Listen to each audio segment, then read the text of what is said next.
ஆராய்ந்து அறிந்திருக்கிறீர். நீங்கள் அறிந்திருக்கிறீர். நீங்கள் என்ன பண்ணாரு? என்னுடைய அந்த வசனம் படிங்க.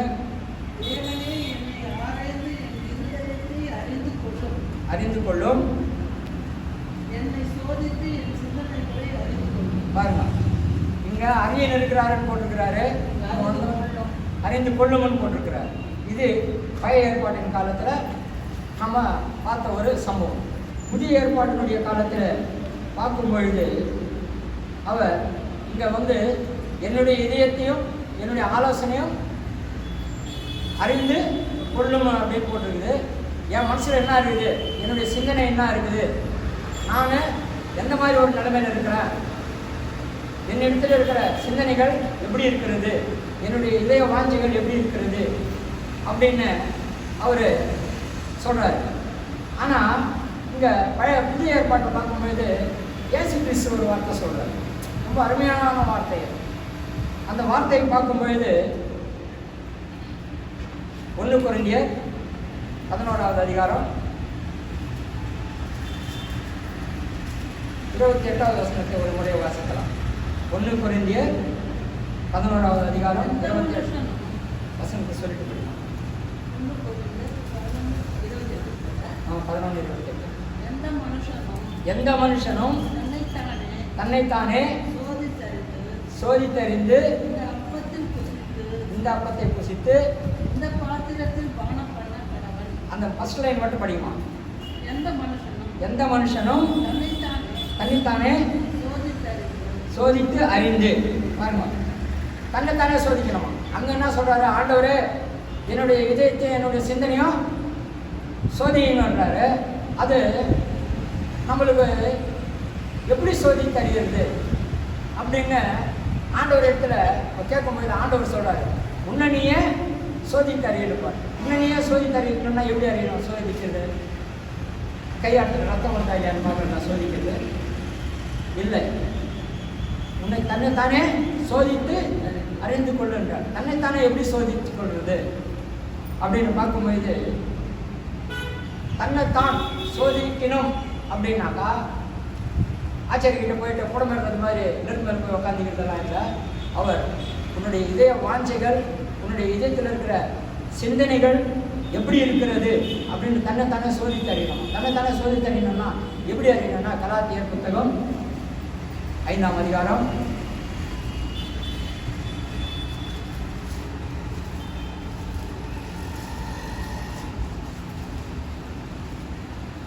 5ஆம் அதிகாரம் 18வது வசனத்திலிருந்து வாசிக்கலாம்.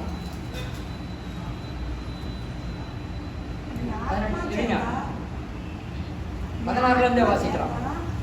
16ல் வாசிக்கலாம். தமிழில் வாசிக்கலாம். 16 நான் சொல்லுவது என்னவென்றால் ஆவிக்கேற்றபடி நடந்து கொள்ளுங்கள். அப்பொழுது மாம்ச இச்சையை நிறைவேற்றாத இருப்பீர்கள். மாம்சம் ஆவிக்கு விரோதமாகவும் ஆவி மாம்சத்துக்கு விரோதமாகவும் இச்சிக்கிறது. நீங்கள் செய்ய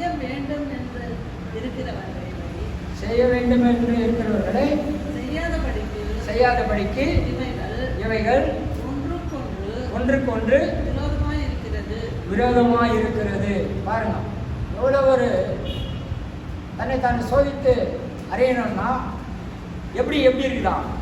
ஆவிக்கு சரீரமோ சரீரத்துக்கு ஆவியும் விரோதமா இருக்கிறது. மனசு சொல்லு, அது ஊரார் சொத்துப்பா, திருடாத, அது ஊரார் சொத்து, நீ என்ன பண்ணாத, திருடாத. சரீரம் என்ன சொல்ல, நீ போய் அதை திருடி எடுத்துட்டு வந்துடு, அப்புறம் பார்த்துக்கலாம். இதுதான் ஏதேன் தோட்டத்தில் நடந்த ஒரு பெரிய ரகசியம். ஆவிக்குரிய விஷயத்துக்கும் மாம்சத்துக்குரிய விஷயத்துக்கும் பார்க்கும் பொழுது தேவன் ஆவியில் என்ன சொன்னாரு? நீங்கள் இந்த கனியை ருசிக்காதே இருங்கள் என்னார். பார்க்கறதுக்கு எப்படி இருந்ததுதான்? மனோரம்யமா இருந்ததுதான். ஆனால் நாம் கூட இப்போ அப்படி தான் நினைக்கிறோம். நிறைய காரியங்கள் பார்க்கும்போது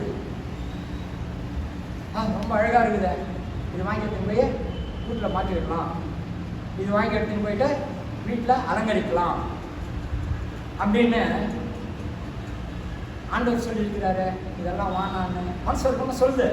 ஆனால் கூட இந்த சரீரம் இருக்குது, இந்த கண் இதெல்லாம் இருக்குது இல்லையா, இது என்ன பண்ணுது தெரியுமா, நம்ம வாங்கி எடுத்துன்னு போய் வைக்கணும். ஏன் அவங்கள்ட்ட தான் டிவி இருக்கணுமா, நம்மகிட்ட டிவி இருக்கக்கூடாது. பாருங்கள் எவ்வளோ ஒரு இந்த காலகட்டங்களை பார்க்கும்பொழுது இப்படி தான் இருக்குது. மனுஷனுக்கு ஒரு சரீரத்துக்கும் ஆவிக்குரிய போராட்டங்கள் எவ்வளோ கொடூரமாக இருக்குது பாருங்க. அதுக்கு தான் அவர் சொல்லியிருக்கிறார், தன்னைத்தான் சோதித்தறிந்தால் நியாயம் தீர்க்கப்படும். தன்னைத்தான் எப்படி சோதித்தறியது அப்படின்னு பார்க்கும்பொழுது 18வது வசனத்தில் 19வது வசனத்தில் 18 கூட படிக்கலாம். கலாத்தியர் 5ஆம் அதிகாரம் 18வது வசனத்தோடு ஆவினாலே நடத்தப்படுவீர்களானால் நீங்கள் நியாயப்பிரமாணத்திற்கு கீழ்ப்பட்டவர்கள் அல்ல. எவ்வளோ பெரிய ஒரு சத்தியம் பாருங்க. நீங்கள் ஆவியில் நடக்கிற அப்படின்னு தான் உங்களுக்கு என்ன இல்லை, நியாயப்பிரமாணம் இல்லை. நியாயப்பிரமாணம் எது குறித்து வந்தது? இவங்க செய்கிற பாவத்துக்கு ஒரு தண்டனையா நியாயப்பிரமாணம் வந்தது. எப்படி நியாயப்பிரமாணம் வந்ததுன்னா, நீ ஒரு பாவம் செஞ்சுட்ட, அந்த பாவத்துக்கு ஒரு பரிகாரம் பண்ணி கொடுக்கணும். இது நியாயப்பிரமாணத்தினுடைய கட்டளையா எடுத்துன்னு வந்தார் ஆண்டவர். இவ்வளோ சொல்லி கூட இதெல்லாம் பார்க்கும்போது அவங்களுக்கு ஆவியில் இப்போ திருடாதுனாக்கா போய் பலி கொடுக்க வேண்டிய அவசியம் இல்லை. ஒருத்தனை சாவடிக்காத இருந்தால் போய் பலி கொடுக்க வேண்டிய அவசியம் இல்லை. இச்சைக்காத இருந்தால் பலி கொடுக்க வேண்டிய அவசியம் இல்லை. இதெல்லாம் தாண்டி ஆவியில் அவங்க தாண்டி கரெக்டாக தன்னுடைய மனசில் இருக்கிறது கரெக்டாக அவங்க தாண்டி கீழ்ப்படைந்து நடந்தாக்கா அவன் என்ன பண்ண வேண்டியது இல்லை, பலி கொடுக்க வேண்டியது இல்லை. ஆனால் இங்கே 19வது வசனத்தை முதல் லைன் படிச்சுனாங்க, மாம்சத்தின் கிரியைகள் வெளியரங்கமாக இருக்கின்றன. அவையாவன விபச்சாரம், வேசித்தனம், அசுத்தம், காமவிகாரம், விக்கிரக ஆராதனை, தில்லி சூன்யம், பகைகள், குரோதங்கள், களியாட்டங்கள், வைராக்கியங்கள், கோபங்கள், சண்டைகள், பிரிவினைகள், மார்க்கபேதங்கள், பொறாமைகள், கொலைகள், வெறிகள், களியாட்டுதல், இதெல்லாம் எப்படி இருக்குதான் பாருங்க. இதெல்லாம் எதுக்கு உட்பட்டது? நியாயப்பிரமாணத்துக்கு உட்பட்டது. இதெல்லாம் எதுக்கு உட்பட்டது? நியாயப்பிரமாணத்துக்கு உட்பட்டது. இந்த நியாயப்பிரமாணத்தை உட்பட்டு நம்ம நடத்தப்போ நம்ம என்ன பண்ணோம், கம்பல்சரியா பலி செலுத்தியே தீரணும். இது எது எது மனசுக்குள்ள இருக்குதுன்னு பாருங்க, ரொம்ப அருமையா சொல்லப்பட்டிருக்கு. பகை என்னன்னா,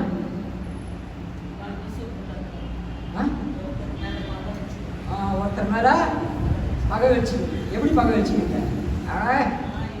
அவன் என்ன திட்டாயா, அவன் நான் என்ன பண்ணான், அடிக்காத விடக்கூடாத, எங்கன்னா தனியாக வருவான், அவனா தனியாக வந்து மாட்டுவான், அன்னைக்கு இவனை குழந்தை கட்டிடணும்.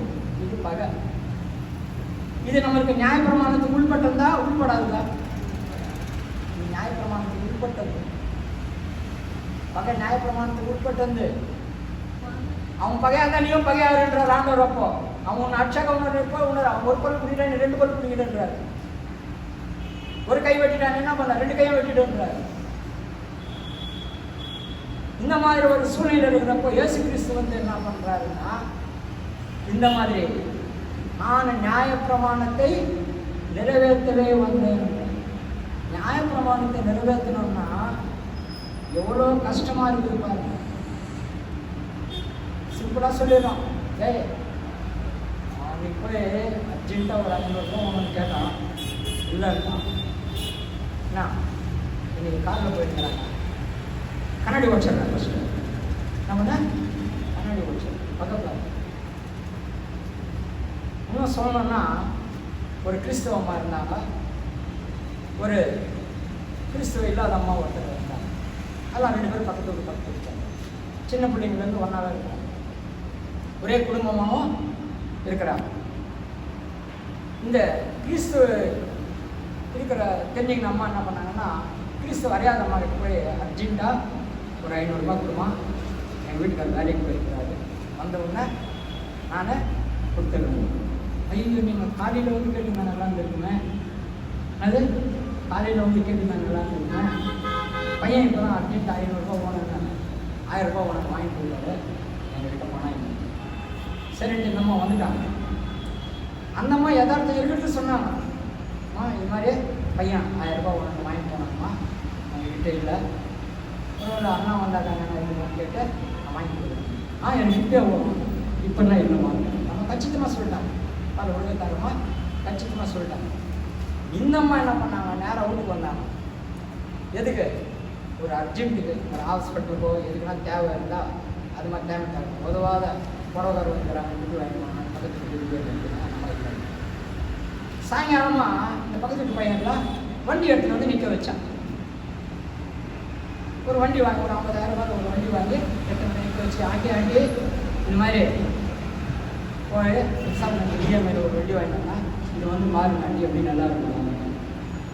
இந்த அம்மா நிஜமாவே இயேசு கிறிஸ்துவை ஏற்றுக்கணும் அம்மாவா இருந்தாக்கா என்ன பண்ணியிருக்கான் சொல்லுங்க. என்னது? ஆண்டவரே, இந்த மகனுக்கு இந்த வண்டியை நீங்கள் தந்தீங்க, சந்தோஷம் சுவாமி. என்ன இந்த மகன் போக்குவரத்துலலாம் நீங்கள் என்ன பண்ணுங்க, மகனே காத்து வழிநடத்துங்க, இந்த மகனுக்கு எந்த விதமான ஆபத்தும் நெருங்காதபடிக்கு ஒரு சங்கம் கூட இருந்து வழிநடத்தட்டும் அப்படின்னு இந்த கிறிஸ்துவமாக நிச்சயமாக இருந்தால் அன்பு இருந்தாக்கா நம்ம என்ன பண்ணுவாங்க, ஜெபம் பண்ணி அந்த பையனை அனுப்பிச்சிருப்பாங்க. பார்த்துட்டு நல்லா இருக்குது, வாயில் வச்சுட்டாங்க. உள்ளே வந்து நான் 500 ரூபாய் கேட்டால் இல்லைன்னாங்க. இந்த பையன் 50,000 ரூபாய் கொடுத்து வண்டி வாங்கி போடுங்க, குடும்பமாக என்னடா இருக்குது சாப்பிடும் பாருங்க. எவ்வளோ கொடூரமான எண்ணம் நமக்குள்ள இருக்குது. பகை, இதுதான் பகை. நிறைய சொல்லலாம்.